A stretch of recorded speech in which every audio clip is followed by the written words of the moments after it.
Keith Urban, at 57, stands under the lights, smiling, guitar in hand, the image of a man who has everything. A global country superstar, a husband to Nicole Kidman, a father to 2 daughters, and a chart-topping artist with more than 3 decades of success. Yet that polished image hides something far darker. For Keith, music was never just a career, it was survival. Behind the glamour is a story of pain that began in childhood.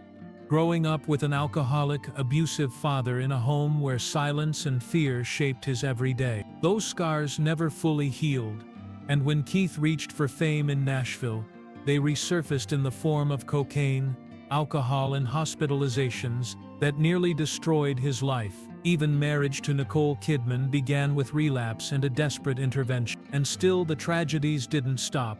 The death of his father, the loss of close friends, and cruel rumors of his own death on social media. Keith Urban's life has been called a success story. But in truth, it is something much more complicated. A story of survival, of collapse, of love, and of rebirth. Keith Urban's story begins on October 26, 1967, in Whangarei, New Zealand. Just 2 years later, his family, parents Robert and Marianne, along with older brother Shane, moved to Queensland, Australia. On the surface, the Urbans appeared to be a middle-class family, running a convenience store. But behind the counter and within their suburban home in Caboolture, life was anything but ordinary. Robert Urban, Keith's father, was both magnetic and troubled. By all accounts, he dressed sharp, carried himself with confidence, and even encouraged Keith's early interest in music. Yet, beneath that surface was a destructive addiction to alcohol. In interviews years later, Keith admitted what he once could not say as a boy. His father was an alcoholic, and with that came dysfunction, volatility, and psychological scars that left lasting imprints. According to Keith, denial became his survival mechanism. In his 20s, he told reporters that his dad never did anything wrong. But as time passed, he recognized those words for what they were: the defense of a wounded child, too afraid and too loyal to admit the truth. In reality, Robert's drinking led to emotional cruelty, unpredictable moods, and a household dominated by silence and fear. Rolling Stone would later describe Robert Urban as both cruel and abusive, a man whose presence filled the home with tension, tears, and a constant sense of isolation. For young Keith, the result was a painful contradiction. His father was the one who introduced him to music, who encouraged him to pick up a guitar at age 6, and who played country records that shaped his earliest influences. But he was also the source of Keith's deepest wounds, the man whose addiction haunted the boy's sense of safety. Keith would later confess, "Every day I see a little more of my father in me." That sentence carried both pride and torment, a recognition that the same man who inspired him musically had left scars that were nearly impossible to heal. The pressure within the Urban household manifested in subtle but devastating ways. Keith withdrew inward, often isolating himself, seeking refuge in chords and melodies rather than conversation. Music became not just a pastime, but a shield, the only place he felt truly in control. Psychologists often speak of how children of alcoholics grow up hyper-aware, sensitive to every shift in the atmosphere, learning to adapt to chaos. Keith lived this reality. He anticipated moods, navigated silences, and found himself longing for approval that rarely came. Yet in the midst of dysfunction, music offered something steady. By the late 1970s, Keith was performing locally, showing not just talent but an unusual drive. His peers saw a boy who could light up a room with a guitar, but behind the spotlight was a child trying to escape shadows at home. The applause became a temporary cure, a way to silence the echoes of arguments, slammed doors, and long nights of uncertainty. Keith would later reflect that denial carried him for years, into adulthood, into relationships, even into the early days of his career. For a long time, he clung to the belief that his father had been a good man, a strict man, but not a damaging one. Only later, after therapy, after addiction, and after becoming a father himself, could Keith face the truth that his childhood had been marked not by stability, but by fear. That reckoning, however, would not come easily. For decades, Keith carried the unspoken pain with him, disguising it beneath charisma and ambition. To outsiders, he looked like a boy destined for greatness, gifted and lucky. But inside, Keith Urban was still that child in Caboolture, staring at a guitar, trying to play his way out of the silence. By the early 1980s, Keith Urban was already showing signs of a rare gift. At just 16, he was performing regularly at local festivals, and in 1983, he won the prestigious Tamworth Country Music Festival Talent Contest, a springboard for many Australian country stars. That same year, he appeared on Reg Lindsay's Country Homestead, a national television program. For a boy from a small Queensland town, it was proof that his guitar and voice could carry him far beyond the walls of his troubled home. The promise of those early years gave Keith something to cling to. Music wasn't only a dream, it was a means of escape. But the path ahead would not be simple. In 1990, he signed his first recording contract. Yet his band The Ranch failed commercially. The experience was a crushing disappointment. For Keith, it felt like validation of every insecurity planted in childhood. The sense that he wasn't good enough, that he would never measure up. Still, failure did not stop him. In 1992, Keith packed his belongings and left Australia for Nashville, Tennessee. For countless country musicians, Nashville was the promised land, but for Keith Urban, it quickly became something harsher, a city of rejection, loneliness, and temptation. Keith's first years in Nashville were brutal. He lived in poor neighborhoods, sharing space with a roommate who was deeply entrenched in cocaine use.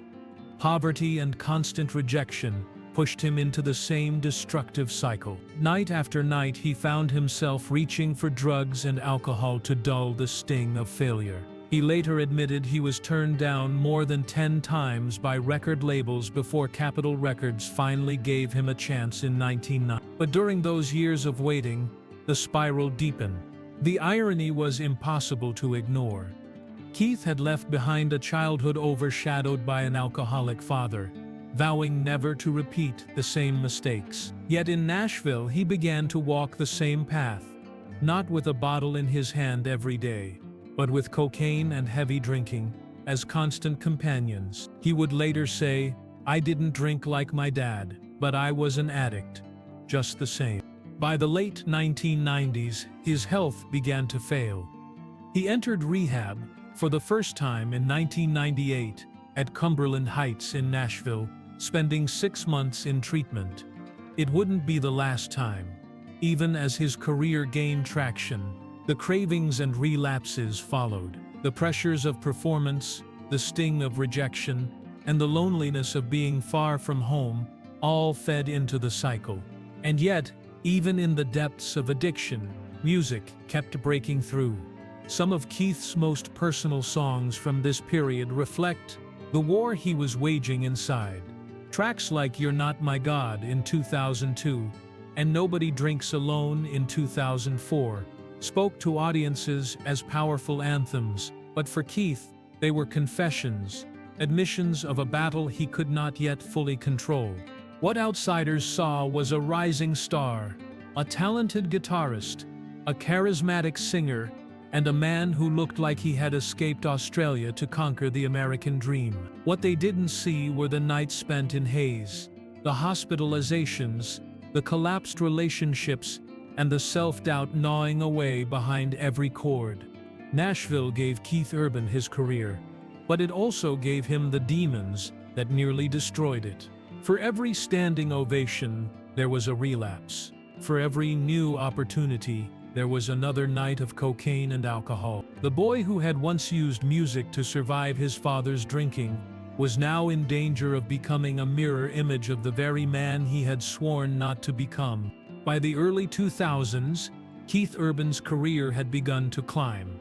He was releasing successful albums, building a reputation in Nashville as one of the finest guitarists of his generation, and stepping into the spotlight as a solo artist. On the outside, he looked like a man who had left behind the struggles of his past. But in reality, Keith was still walking a fragile line between success and self-destruction. And then, in 2005, everything changed. At a gala in Los Angeles called Day USA, an event celebrating Australian talent abroad, Keith Urban met Nicole Kidman. Nicole, fresh off her Academy Award win for The Hours, was already an international icon, celebrated for her elegance, poise, and powerful performances. But beyond the glamour, she was a woman searching for stability and love. After her painful divorce from Tom Cruise, Keith, too, was looking for something deeper than the stage lights. The two connected instantly. Their relationship blossomed quickly, though quietly. Within 5 months, they were engaged. On June 25, 2006, they married in Sydney in an intimate but widely celebrated ceremony. To many, it looked like a fairy tale, the country star and the Hollywood actress, united by love. Yet almost immediately, cracks began to show. Only 4 months into the marriage, Keith relapsed. The signs were subtle at first: mood swings, insomnia, emotional distance. Nicole noticed them all. She had seen enough of addiction in others to know what it looked like, and she refused to stand by silently. In October 2006, she staged a quiet but decisive intervention. With the support of close friends and family, she convinced Keith to enter the Betty Ford Center in California. For Keith, the experience was humiliating and terrifying. Just months into marriage, he was forced to confront not only his addiction, but the risk of losing the woman who had become his anchor. He later admitted, 4 months into a marriage, "I'm in rehab. If you want to see what love in action really looks like, give that a whirl." Nicole, for her part, never wavered. She put her film career on hold, moved close to the rehab center, and visited him daily. She wrote letters, sat with him through the hardest days, and even brought her daughter to remind him of the family he could lose. Her determination became the turning point in Keith's life. For the first time, he felt what unconditional love truly meant. The public soon learned of Keith's struggles. Nicole faced the media with quiet strength, making it clear she hadn't married for convenience or glamour. She had married for life. "I married to get through everything together," she told reporters. "Love means staying through the hardest storms." Those words resonated deeply, not only with fans but with Keith himself. After 3 months in rehab, Keith emerged sober and determined to rebuild his life. With Nicole by his side, he began to see a future beyond the chaos. In 2008, their first daughter, Sunday Rose, was born. 2 years later, through surrogacy, they welcomed Faith Margaret. Keith often said, "I love having girls," and credited his daughters with giving him a sense of purpose he had never known before. Yet the story was not one of instant healing. Addiction never truly disappears, and Keith had to fight daily to stay on track. But with Nicole's unwavering support and the grounding presence of family, he finally had the tools to face his demons head-on. The man who once nearly lost everything in the fog of cocaine and alcohol now had a reason to hold on. And it wasn't just his music career. It was love, family, and the fragile but powerful hope that he could finally build a life far different from the one his father had shown him. Even with sobriety and the stability of marriage, Keith Urban's life continued to be marked by loss. Sobriety had given him clarity, but it had not shielded him from the realities of grief or the cruel unpredictability of public life in the digital age. In 2015, Keith's father, Robert Urban, passed away from cancer. For most, the death of a parent brings simple sorrow, but for Keith, it was complicated. His father had been both mentor and tormentor, the man who put a guitar in his hands, and the man whose drinking scarred his childhood. Standing at the funeral, Keith admitted to feeling both grief and gratitude, grief that his father was gone, gratitude that his suffering had ended. That contradiction haunted him, reopening wounds that sobriety could not erase. It reminded him that even when the physical battles are over, the emotional ones linger for a lifetime. Loss struck again in 2021, when Randy "Baja" Fletcher, Keith's longtime tour manager and close friend, died in a tragic accident just before a concert. Fletcher was more than an employee. He was part of the backbone of Keith's career, a man who kept tours running smoothly and spirits lifted.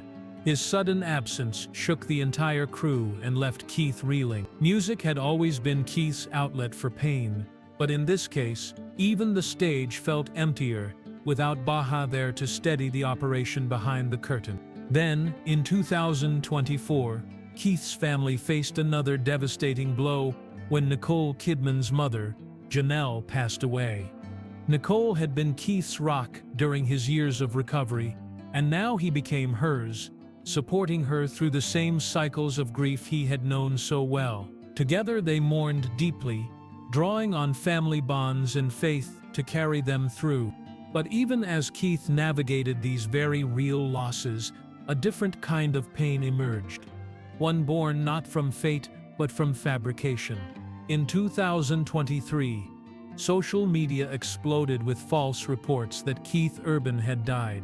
On platforms like Facebook and Twitter, fake obituaries spread rapidly, some even disguised as fact-checking articles. The phrase, "Keith Urban dead," trended worldwide, sending shockwaves through the country music community and leaving millions of fans in confusion and despair. For Keith's loved ones, the hoax was more than an inconvenience, it was traumatic.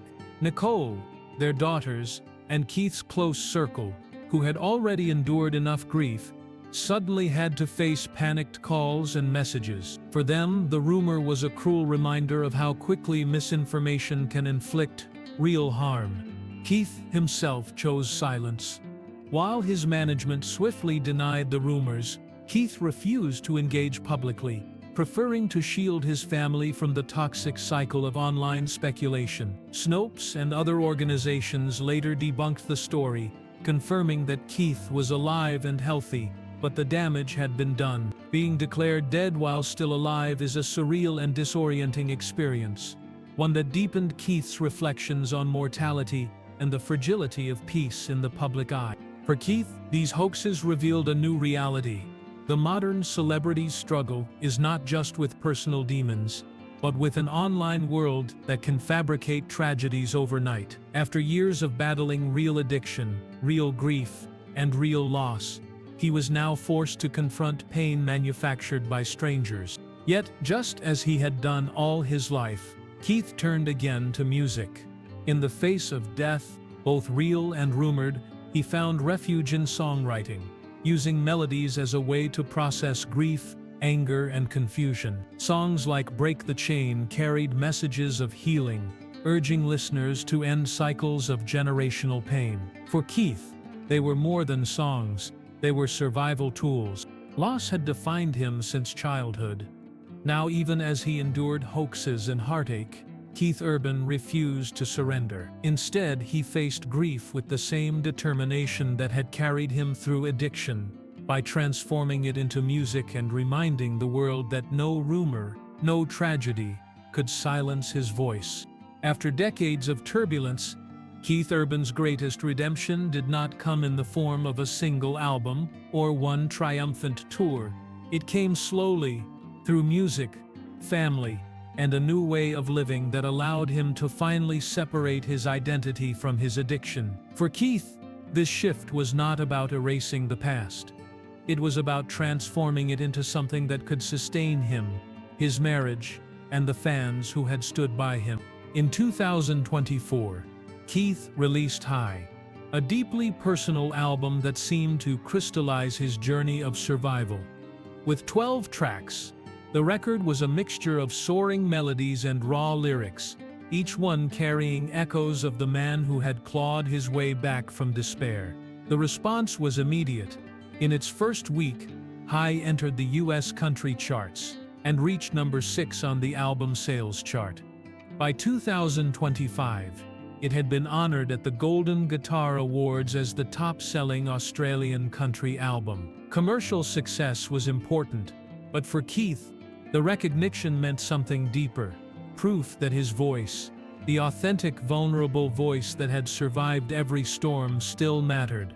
The High and Alive tour followed in 2025, filling major arenas from Los Angeles to Vancouver and Sydney. Tickets sold out at venues like the Intuit Dome and Rogers Arena, with thousands of fans singing along to songs that had once been born from Keith's darkest hours. Yet he didn't limit himself to giant stages. He chose to play smaller venues too: the Horseshoe Tavern in Toronto, intimate theaters in regional towns, as a way of staying close to the audiences who had carried him through. For Keith, these shows were not just concerts, they were conversations, opportunities to stand face to face with fans who told him his songs had helped them through their own addictions, griefs, and losses.